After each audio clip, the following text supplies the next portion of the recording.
Welcome to Floor Views, a production of Family Life, where we talk about health, education, and living with kids.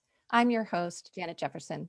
Today, we are here talking with author and designer Marina Makaron about her new book, Mashka and Mishka Get Trapped in a Rainbow. Thank you so much for being here today, Marina. Thank you for having me. To our viewers, if you have any questions or comments, feel free to put them in the comment section and we can try to get to as many of those as we can. Let's jump right in. So Marina, if you could just tell us a little bit about yourself and your background, because I think it's really interesting and you're coming from a place or an industry prior to being an author that I think is just fascinating. Yes, of course. I was born in Soviet Union and I came to United States, Philadelphia, Pennsylvania. I graduated from Drexel and then went to get my master's in London School of Economics and Russian School of Economics. So I got all those little economic bits in there. And then when I was done, I'm like, well, that was nice. I want to do fashion. I like colors. I started my own fashion brand, and it was a very interesting and just period. But I'm a mother of four, and the more kids I was having, the harder it was to be able to do quality collections with this fast changing fashion, because you can't just do seasons, you have to do by seasons and capsule collections. And when you have 3, 4 little kids, it's just, you can't, I feel like if you put something out there, it has to be quality, and if you can't give your best, then it's better just to take a break. And during that break, I decided to write a book. So that's kind of my road to Mashka and Mishka. Absolutely. I'd love to hear more about the book. So generally, what's the general story and what age range is it intended for? Because it's really interesting. It has a lot of stunning illustrations, but it's also a little bit longer of a book compared to maybe your classic picture book. So what age range were you thinking? Oh my gosh, just beautiful. And the colors too. And, very similar to your designs. Yeah. I'm very colorful, so you can't lose me in the snow. It's published as middle grade, and the age is fourth grade. But when I was going through peer review, I would give it to my friends, and they would out loud to their younger children, like 4 years old, and then have their grandparents steal the book and read the book on their own. Then the parents themselves wouldn't be able to stop. So it is a longer book. It's very descriptive, it's very colorful, it's very adventurous, and it's very just jolly overall. So everybody can appreciate it, but the language is middle grade, fourth grade. Gotcha. And then what's the general story? The general story is about a brother and sister that see each other in the mirror, but they can never see themselves. And then they wake up in this magical realm and are able to play tag and actually see themselves and each other at the same time if there's a reflection. And they go on this adventure meeting magical creatures, where they of course have to save that magical realm and get home, and in the process find their own identity. So it's a little a journey. Fun, but it's a journey. It's fun, but there's a little wisdom in there. Mm-hmm, definitely. So this was inspired by Russian fairy tales. Could you tell our audience just a little bit about your connection to fairy tales in general, and a little bit maybe about your childhood and your grandmother? Of course, I would love to. Again, growing up in the 80s, we didn't have access to Netflix and the internet and these Disney movies as much as our kids have now. And while it's wonderful having this imagery on television, we would access it through books. And my grandma, she was very theatrical. She loved to act. She had this beautiful way of presenting herself. And as any grandma, she loved to have her grandkids eat. So to get us to eat, she would tell us these beautiful stories and our pictures. The books, the Eastern European books, they would be like really big with really colorful imagery, and that really stuck with me. It's like eating is always good, and stories are always good, and colors are good. So that's something I really wanted to share with my kids and with their friends as well. So you use fairy tales as an inspiration in a lot of your fashion designs before you wrote the book. Was it an easy leap just to go from from designs to book? Absolutely, because with the fashion, I started with the prints, and Mhm. then it goes into creating the fashion shows and advertising materials and lookbooks and photo shoots. So basically, it's a way to tell a story, but this way, that story kind of acquired characters and an adventure. But it was always a story. It's just a different road branch it's taking. Mhm. Mhm. Let's dive into some of your big themes. So you are talking a lot about gender identity in this children's book. What inspired you to explore that theme of gender identity in specifically a book for kids? Two things. First of all, of course, being a mother of four and seeing how the kids are trying to understand the world and trying to accept or even agree or disagree with the labels that are being presented, because of course we are living in a world that is anchored with words that have meaning, that has tags, that has labels, and they don't always uh, possibly agree with that. And when that happens, I always want to just open their horizon and say, well, you don't have to. You can still be you and have a little bit different belief. You don't have to.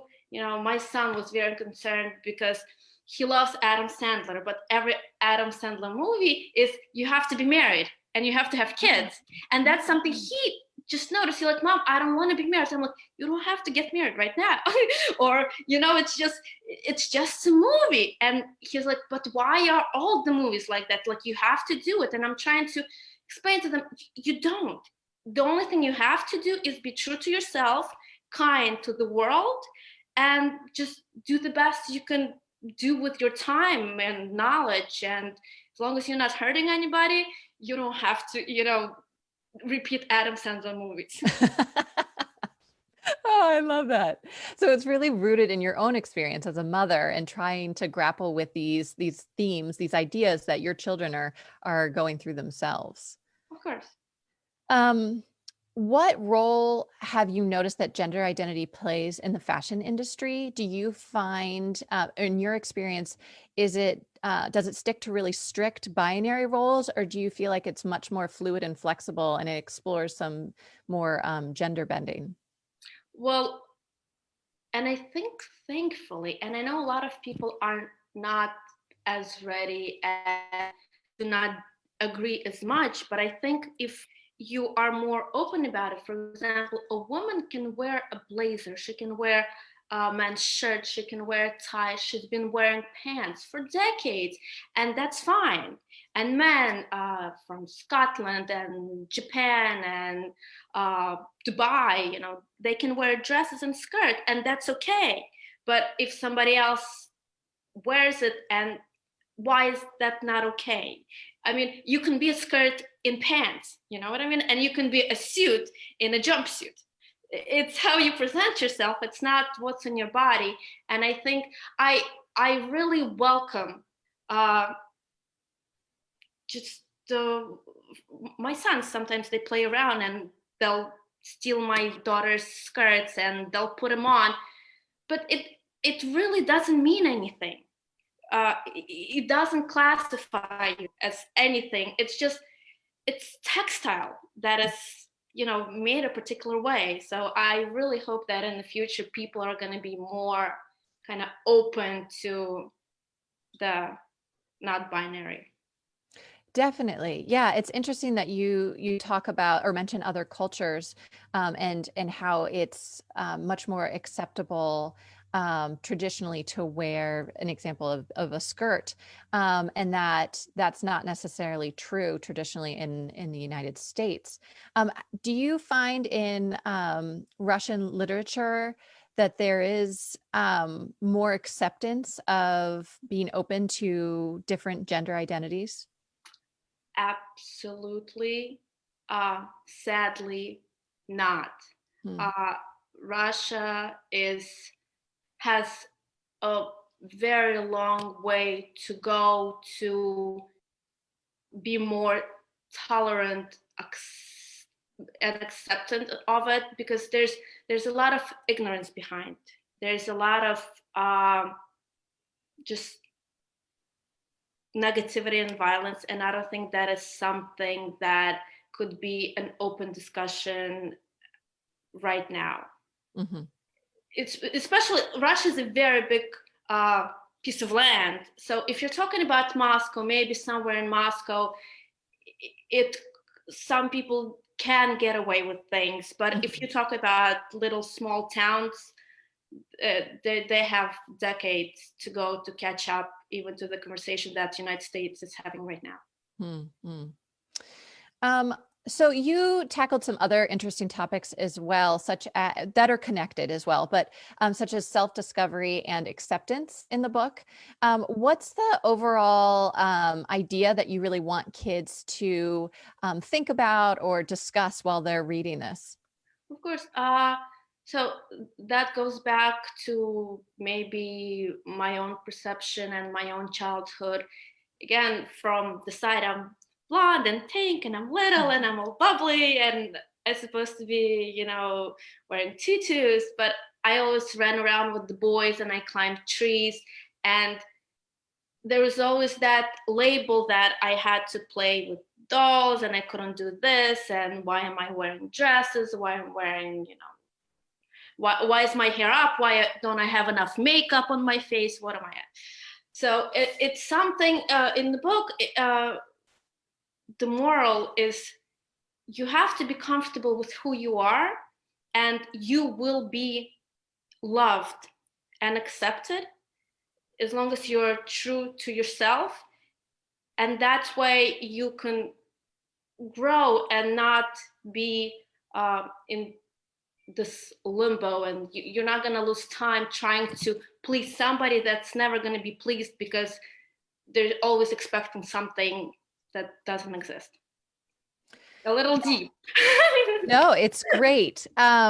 So this is all in a children's book. Why did you decide to tackle these concepts? Especially something like societal norms, which is such a big thing. And you're using different ideas like culture and gender identity and sort of watching how those two potentially have clashed. And yet it's all with kids. How did you go about that in the book? How are you exposing children to certain language or certain ideas in a way that they can understand? That's a little bit more Well, tangible for them. again, it's very easy to do it through an adventure. So Mm. basically, the two kids can't see their own reflection.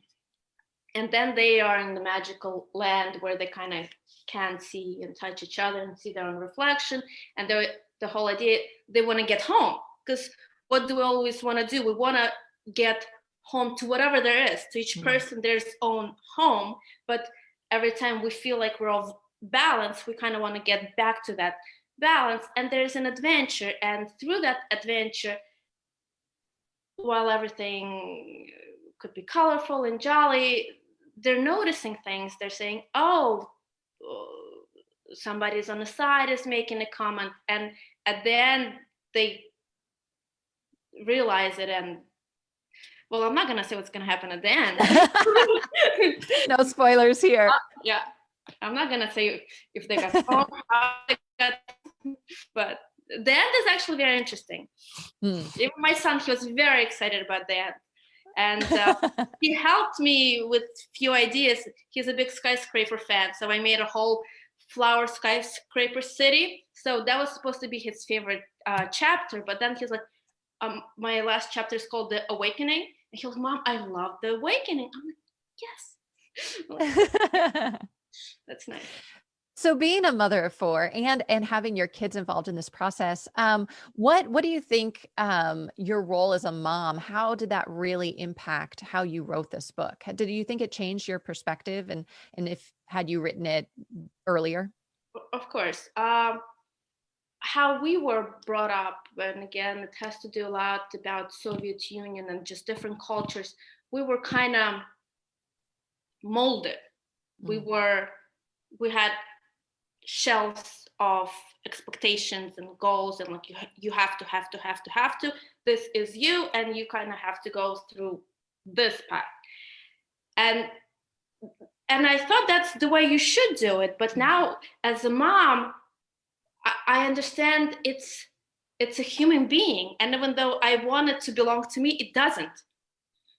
He, she, they don't. They're their own human being. And in Rush, like, you have to break that character. And I'm like, no, you have to nurture it in a proper direction. So even though if we don't agree on some things, I just watch them do things. Even now, I would never think of doing, and I would never approach the way they approach. So that freshness kind of really influenced the book, because they're just these amazing individuals. They just have very small feet, you know. Absolutely. Yeah, I think that's something, it's part of the parent journey. I think so often, especially as a mother, you grew this human and that was part of you so intimately. And then now they're out in the world on their own and you sort of like, well, this is my child and these are my genetics, or they live under my house, so like my influence. But then you come to realize that they are individuals and that they have their own agendas, and especially if you have more than one child, you see how different they are and how you have to approach each child so differently and make sure that you are meeting their needs and helping them grow to be what they need to be, not necessarily what you want them to be. And it's hard. It's a as you said, an awakening. It's like, oh, okay, got it. I'm part of this picture. As long as they're fed and clean. Right, Yeah, definitely. some books, everything else is like, this is you. I did want to talk a little bit about the illustrations. So you yourself have talked about how you are such a colorful artist and you really value color. And then here you are tackling this theme of gender identity. What role did the illustrations play in the book?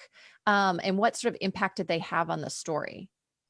I am I'm extremely visual person. And even in the book, it's very descriptive. It's, when you read it, it's pretty much like watching a cartoon. I like to work on every little color and smell and texture and sound. I just go all around. So for me, visual representation, again, like with my fashion, is extremely important. I found this wonderful Eastern European artist from Germany, because everybody's all over the world. Her name is Ekaterina Kuznetsova. And when we started talking, I started explaining my idea. She understood me from the get-go, and it wasn't long. It was in a few weeks we got all the illustrations. But I think they really kind of, I don't know. It's Oh quite. my gosh, yes. Oh, they're beautiful. Yeah, I love the colors. They're so bright. Yeah, Oh, they're that's incredible. bright, and it's something that kind of helps kids read as well, because if it's a big book, it's like, oh, just letters and words, that's all I have in this, Mom, really? And this way it's like, oh, okay, this is interesting. I can look at the illustrations and compare what I saw in my mind. So Definitely a little bit of eye candy. Yeah. Um, so what other projects are you working on right now? I heard that maybe there's a novel that also explores gender identity. So I'd love to hear sort of about that and anything else that you're tackling at this time. Of course.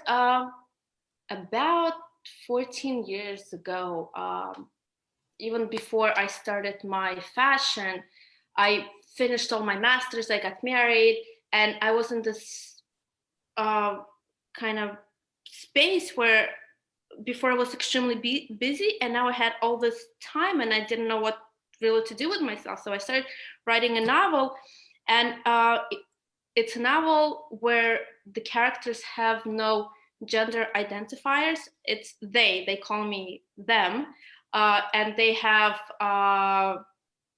not binary names. Mm-hmm.